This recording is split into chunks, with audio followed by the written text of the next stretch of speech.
Donc, on se retrouve en route avec Chevrolet. Je suis avec DJ Crowd et Sans Pression. Merci les gars de prendre le temps avec moi aujourd'hui.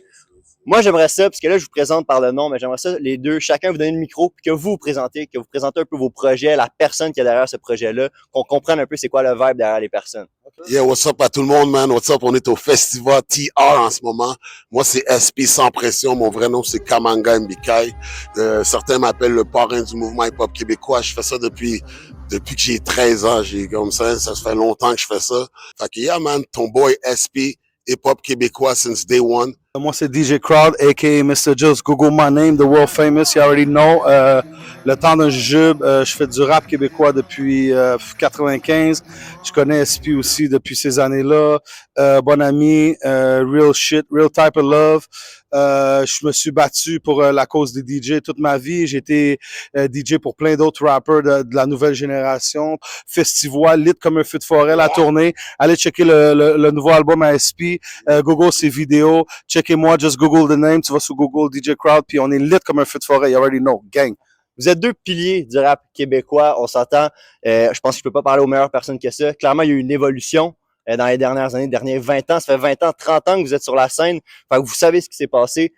Qu'est-ce que vous avez remarqué comme différence de vos débuts? Tu me parles des années 90, mais c'est quoi la grande différence que tu sens qu'il y a eu? Lui, il est arrivé très quick, là, tu sais, comme à un moment donné, moi, j'étais là, puis, tu sais quoi, SP, il a jamais eu peur de me donner du shine, puis tout ça, puis là, j'étais comme, OK, il me disait, utilise le nom, fais tes affaires, puis je courais, là, puis moi, je voulais être connu comme lui, puis là, j'ai réussi à monter des échelons, puis faire mon podcast, fait que ça, puis qu'est-ce qui a changé avec le temps? C'est vraiment une communauté, c'était vraiment, tout le monde se connaissait, maintenant, le monde s'éparpille plus, c'est différent, les thèmes des chansons sont différentes. Avant, on parlait vraiment des choses de la vie, des choses qui arrivaient, pas que maintenant, ils parlent pas de ça, parce que il y a beaucoup de rap de rue aussi maintenant. La vie du rap a changé, les styles ont changé. Il y a beaucoup de choses qui ont changé. Le rap est plus accepté, tu sais, comme moi, quand je suis arrivé dans le game, le rap, c'était vu comme la musique du diable et tout. C'est aujourd'hui, man, le rap, ça joue à la radio un peu plus. Tu sais, il y a encore du travail à faire, mais je trouve que comme le rap québécois se porte quand même mieux que dans le temps. Il y a moins de commanditaires que dans notre temps. Ouais, on avait plus de commanditaires dans le temps.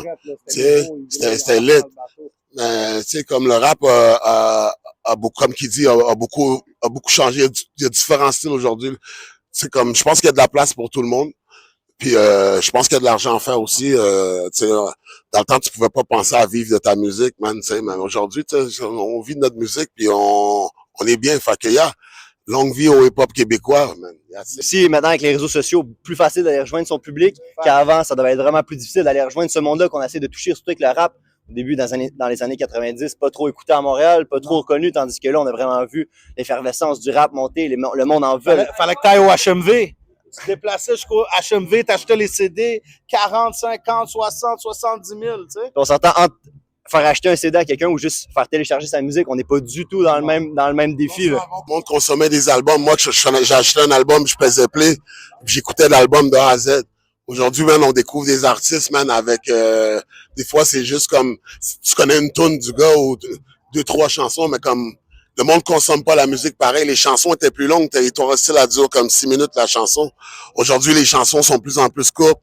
Bientôt, les chansons vont durer 1 minute, tu sais. Puis comme le monde sont impatients, ils veulent tout de suite le refrain, ils veulent que ça soit catchy right away. Comme avant, j'écrivais, mais à ce temps, t'allumes le studio, puis comme j'y vais bars by bars. Fait que il y a bien des choses qui ont changé. Je me rappelle pas la dernière fois que j'ai vraiment écrit une chanson. J'allume le mic puis j'y vais comme j'écris au fur et à mesure.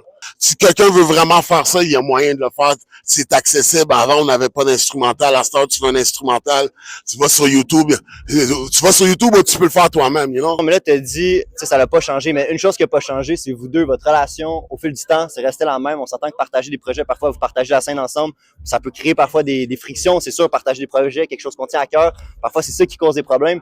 Mais c'est quoi la clé, vous deux? Genre, pourquoi est-ce que, au fil des années, vous avez la même relation? Puis là, après 30 ans, c'est quoi? 30 ans que vous connaissez, vous êtes encore là, vous êtes au festival ensemble. C'est le même putain d'enfoiré! Moi, j'ai dit, quand je l'ai connu, j'ai dit, oh, it's for life. Il y a des hauts, des bas, on rit. Mais à la fin de la journée, écoute, c'est dans mon top 3, easy. Puis, tu sais, mon but, c'est de le protéger. Crowd, c'est mon frère, man. Donc, souvent, je dis, le temps va le dire, tu sais. On apprend à se connaître, puis comme on a une bonne harmonie, on est créatif, on est opérationnel, on est toujours en train de faire des moves. Il y a beaucoup de monde qui se rappelle de 5-4, 5-0, mais si vous écoutez les autres albums après, c'est différent quand tu es un artiste, tu vas dans le studio, puis soit tu es sur timing, ou tu relaxes, ou ça chill. Quand tu es tout seul chez vous, puis lui, c'est un gars qui spit fire, fait quand il prend vraiment son temps, moi j'ai écouté des paroles, puis j'ai vu vraiment l'évolution. Fait que c'était un vrai fan sans pression, on va tout écouter les albums. So, des grosses paroles en entrevue, fait qu'imaginez ce qu'ils peuvent faire sur une chanson. Moi, je vous encourage fortement à les écouter. Moi, c'est des artistes que je consomme depuis que je suis petit. Vous voyez ce que ça donne. C'est sûr que t'arrives à quelque part quand t'écoutes ces artistes-là. Puis là-dessus, les gars, merci encore d'avoir pris le temps en route avec Chevrolet. Malade, Je vous Chevrolet, on vous aime, Cadillac. On a besoin des deals sur les whips. Puis le temps de jujube, là, c'est juste du acting. Hein. Vous pensez que je cale puis tout ça, c'est juste de l'eau. Tout est faux sur la table. Allez checker ça.